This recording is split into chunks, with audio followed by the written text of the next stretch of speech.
3, 2, 1, go! Ciao a tutti, io sono Riccardo e vi do il bentornati per un nuovo appuntamento sul mio canale Uramariki Professione Nerd. Il tema del video di oggi è Pretty Guardian Sailor Moon. Per il momento lasciamo da parte le glitter and glamours delle Outer Senshi che comunque recensirò prossimamente e analizziamo invece la riproduzione di un'altra guerriera, senza dubbio la più enigmatica di tutta l'opera. Sto parlando di Sailor Cosmos. La figure protagonista appartiene alla linea Q-Posket di Bandai Spirits ed è tratta dall'ultimo film Pretty Guardian Sailor Moon Cosmos. Sicuramente siete impazienti di vederla fuori dalla scatola, perciò passiamo direttamente all'unboxing e ci ritroviamo poi al termine per i saluti finali. A tra poco! Comincio analizzando la scatola lato per lato. Questo è il fronte che avete già intravisto nel segmento precedente. Sul lato destro ci vengono mostrate le due versioni di questa Q-Posket, la versione A di cui sto facendo adesso l'unboxing, che tiene una mano appoggiata sul petto, e la versione B con entrambe le braccia distese. In alto vediamo anche l'immagine della Q-Posket di Eternal Sailor Moon, rilasciata contemporaneamente a Sailor Cosmos.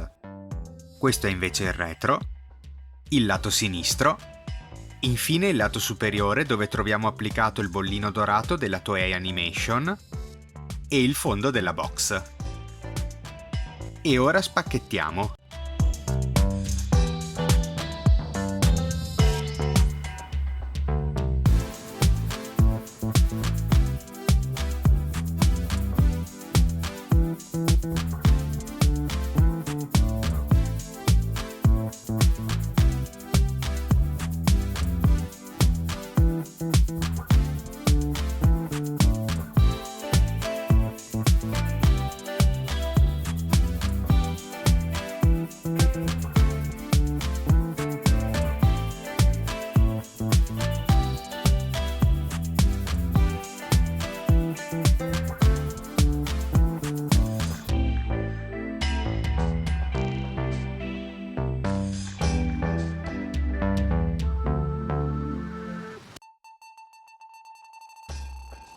Questo è l'aspetto che avrà la Q-Posket di Sailor Cosmos una volta ricomposti i pezzi. A colpo d'occhio la trovo molto graziosa e sicuramente anche la posa contribuisce a renderla tale, ma diamole subito un'occhiata a 360 gradi.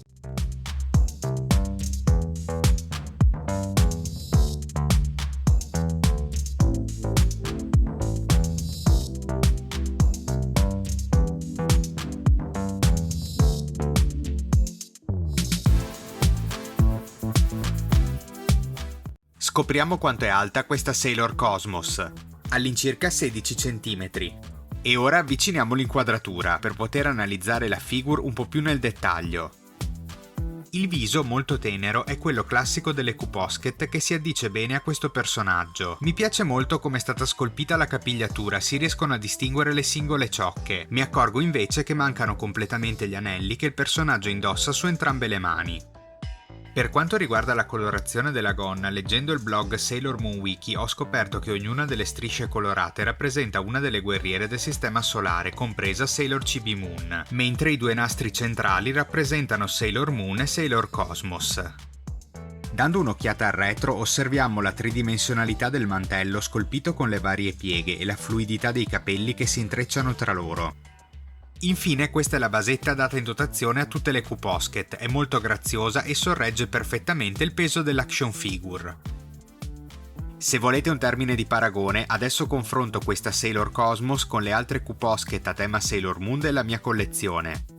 Vediamo che Sailor Cosmos è alta quanto Princess Serenity e poco più bassa di Prince Endymion. Confrontata invece con Super Sailor Chibi Moon, Sailor Cosmos risulta leggermente più alta. Ultima ma non per importanza la Princess Serenity versione anime anni 90. In questo caso la differenza d'altezza tra le due è data dalla basetta, che è molto più bassa nel caso di Princess Serenity.